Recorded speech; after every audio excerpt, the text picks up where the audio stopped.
most important clause in your contract, not a product, but like providing a service directly to a client.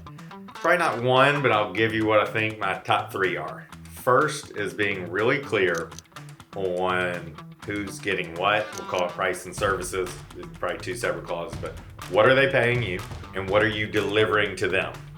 This is really important because I can be like, I thought you were going to do this, and this. The last person I hired, or your marketing says this, or this email said that. This is why your contract's really so important, is to clarify, this is what I'm doing, and also this is what I'm not doing. And it doesn't really have to say that, but what you're doing, that's it. It stops there. You don't want a bunch of add-ons unless it's agreed upon. So what are you doing for each other? They're giving you money, so be clear on how much that is. The second most important, I would say, is some sort of payment accountability, late fees. So a date that money is due, we would normally recommend you get some amount up front, and then let's say it's a monthly thing. It's due, net 15 days after receipt of the invoice, or by the 1st of each month, whatever it is. It needs to be a clear due date. And then what happens if they don't pay it? We'd recommend something like 1.5% interest fee each month. So that starts to add up. It'll basically increase the amounts owed and fees compound on it. So you get a bill and it says, all right, I owe $1,000, but then there's another line with extra money. You start to scramble a little bit for it.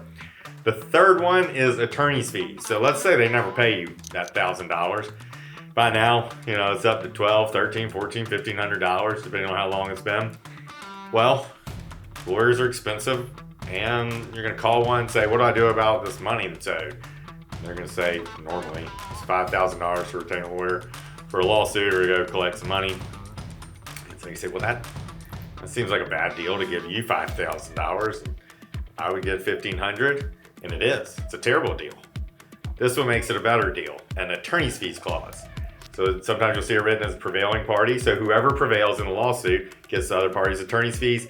I just had them awarded this week in front of a judge in a hearing in a contract that I drafted.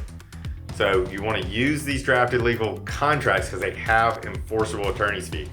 So if you do follow the contract and they aren't doing what they're supposed to and you prevail, you present the judge the attorney's fees. And judges, like lawyers, they want their lawyers to be happy. They were lawyers, they're going to get them paid. So they're going to say, hey, you now owe, because according to this contract, they prevailed, and you now owe that amount of money. So now, someone owes you $1,200, and you get a lawyer and say, look, you owe $1,200 now, I'd recommend you pay it. If you don't, it's going to be like $15,000 if we got to go all the way through this lawsuit. Maybe not that much, but you get the point. It drives a bunch of urgency. So make sure your contracts are really clear on who's doing what are your obligations, price and services, really clear on late fees, when it's due, you need to have a date, and then this attorney's fees. And there's other clauses that are going to help protect you. Drafted legal agreements have good clauses that will protect you. So go use those if you need them, or get a lawyer to draft it for you, or if you feel comfortable with it, just make sure you're really clear in your contract. That's the whole point, is clarity. And then give yourself some recourse in case they're not doing what they're supposed to. All right, hope that helps. Make your life a lot easier. Hope it avoids potential lawsuits and helps you build your business.